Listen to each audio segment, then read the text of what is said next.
Everyone, बहुत सारे बच्चों को एक कंफ्यूजन होती है कि इस क्वेश्चन में सर रिलेटिव एरर लगाएं या ना लगाएं। तो ध्यान दीजिए बच्चों, अगर 4 से 5% से अगर ज्यादा परसेंटेज इंक्रीज हो रही है तो हम रिलेटिव एरर नहीं लगाते हैं। मतलब अगर 100%, 200%, 50% अगर इंक्रीज डिक्रीज हो रही है तो हम रिलेटिव एरर नहीं लगाएंगे।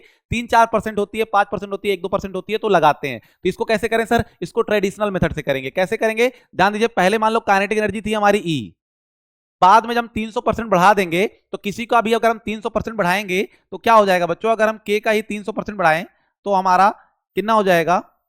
300% अगर हम बढ़ाते हैं तो हमें मिलेगा 3e, और 3e और पहले क्या था e, तो टोटल कितना हो जाएगा 4e, यानी फाइनल हमें कितना मिलेगा 4e, और इनिशियल क्या था e।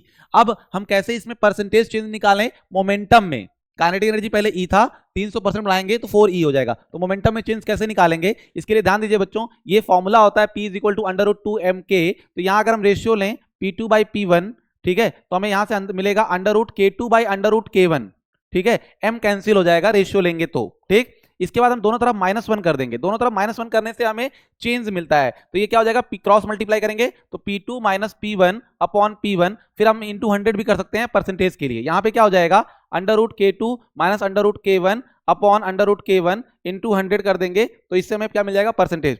√K2 क्या है बच्चों? 4e है, तो 4e हमारा यहाँ पे हो जाएगा 2√e, मतलब 4 बाहर आ जाएगा, माइनस यहाँ पे हो जाएगा √e अपॉन हमारा यहाँ पे नीचे क्या होगा बच्चों? √e इंटू हम कर देंगे 100, √e कॉमन लेंगे तो बचेगा 2 - 1 यानी 1, और 1 इंटू 100 क्या हो जाएगा? 100%। तो हमें यहाँ पे 100% मोमेंटम में चेंज मिलेगा। लेकिन बच्चों अगर इस तरह से क्वेश्चन हो, ध्यान दीजिएगा, इसमें सिर्फ 1% की चेंज हो रही हो, यहाँ पे मोमेंटम हमारा 1% बढ़ रहा है, तो यहाँ पे वो वाला कॉन्सेप्ट नहीं लगाएंगे क्योंकि वो कॉन्सेप्ट बड़ा हो जाएगा। तो क्या करें सर? ध्यान दीजिए, हम जानते हैं जो P होता है, P वो हमारा होता है √2mk, ठीक है, और इसके अलावा अगर हम कह सकते हैं K = होता है P²/2m, P²/2m, ठीक है। तो इसमें हम रिलेटिव एरर कॉन्सेप्ट लगाएं तो हो जाएगा ΔK/K = ये जो पावर होती है वो आगे आ जाती है, तो 2ΔP/P हो जाता है।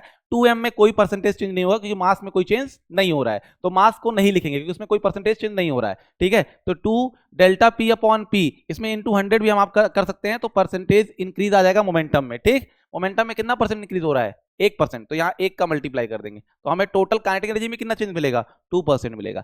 इस तरीके से इसको सॉल्व करते हैं, ठीक है। तो रिलेटिव एरर कब लगाएंगे? जब 1-2%, 3% होगा तभी, ठीक है। नहीं तो हम कौन सा ट्रेडिशनल मेथड जो पीछे किए थे। Thank you.